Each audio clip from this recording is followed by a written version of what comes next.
over. Ha, I like not that. Ha! I like not that. What dost thou say? Nothing, my lord. Or if I know not what. Was not that Cassio parted from my wife? Cassio, my lord?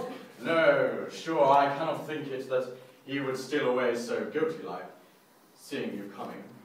I do believe 'twas thee. How now, my lord? I have been talking with a suitor here, a man that languishes in your displeasure. Who is it you mean? Why, your lieutenant, Cassio. Come closer. I'm talking now, so come closer. Good, my lord. If I have any grace or power to move you, his present reconciliation take.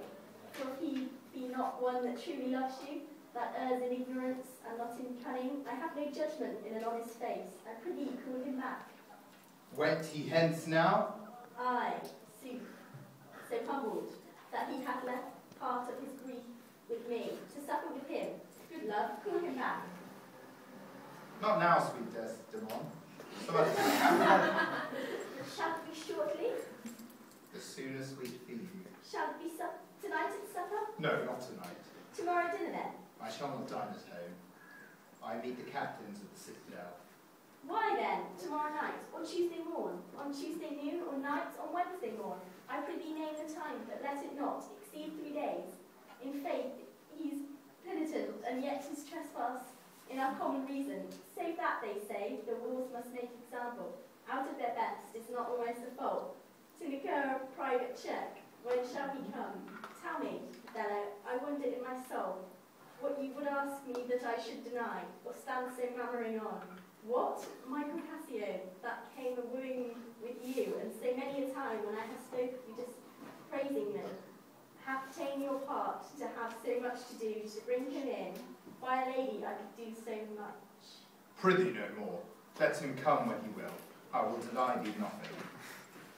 Why, this is not a boon. 'Tis as I should you wear your gloves, or feed on nourishing dishes, or keep you warm, or see to you to do peculiar profit to your own person. Nay, when I have a suit wherein I mean to touch your love indeed, it shall be full of poise and difficult weight, and fearful to be granted. I will deny thee nothing. Where I beseech thee, grant me this, to leave me but a little to myself. Shall I deny you? No. Farewell, my lord. Farewell, my Desdemona. I'll come to thee straight. Emilia, come. Be as your fancies teach you. Whate'er you be, I am obedient. Excellent wretch. Perdition catch my soul. But I do love thee. And when I love thee not, chaos is come again. My noble lord, What dost thou say, Iago?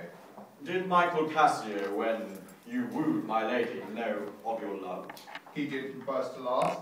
Why dost thou ask? But for a satisfaction of my thought. No further harm. Why of thy thought, Iago?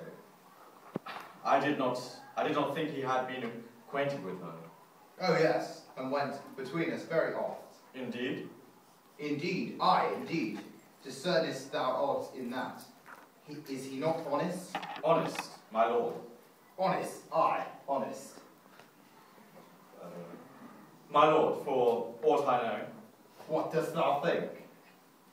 Think, my lord? Think, my lord. By heaven, he echoes me, as if there was some monster in his thought, too hideous to be shown. Thou dost mean something. I heard thee say even now, thou likest not that. When Cassio left my wife, what didst thou not like? And when I told thee he was of my counsel, in my whole course of wooing, thou criedest indeed, and thou didst contract and purse thy brow together, as if thou then hadst shut up in thy brain some horrible conceit. If thou dost love me, show me why they thought. My lord, you know I love you. I think thou dost, and for I know thought for love of love and honesty, and weighest thy words, before thou givest them breath, before this drop of thine fright me the more. For such things in a false disloyal name are tricks of custom, but in a man that's just, their close dilations, working from the heart, that passion cannot rule. For Michael Cassio, I dare be sworn I think that he is honest. I think so too. Men should be what they seem, or those that be not. Would they might seem none? Certain men should be what they seem. Why then, I think Cassio is an honest man. Nay, yet there's more in this. I prithee speak to me as to thy thinkings. As thou dost ruminate and give thy worst of thoughts, the worst of words. Good my lord, pardon me, though I am bound to every act of duty. I am not bound to that all slaves are free to. Utter my thoughts. Why say they are vile and false? As where's that palace, whereinto foul things sometimes intrude not? Who has a breast so pure? But some uncleanly apprehensions keep leets and law days, and in session sit with meditations lawful. Thou dost conspire against thy friend Iago, if thou thinkest him wrong, and makest his ear a stranger to thy thoughts. I do beseech you, I perchance am vicious in my guess, as I confess it is my nature plague, to spy into abuses, and oft my jealousy shapes faults that are not. That your wisdom then, from one that so imperfectly conceits, would take no notice, nor building yourself a trouble, out of his scattering of unsure observance. It were not for your quiet, nor your good, nor for my manhood, honesty and wisdom, to let you know my thoughts. What dost thou mean?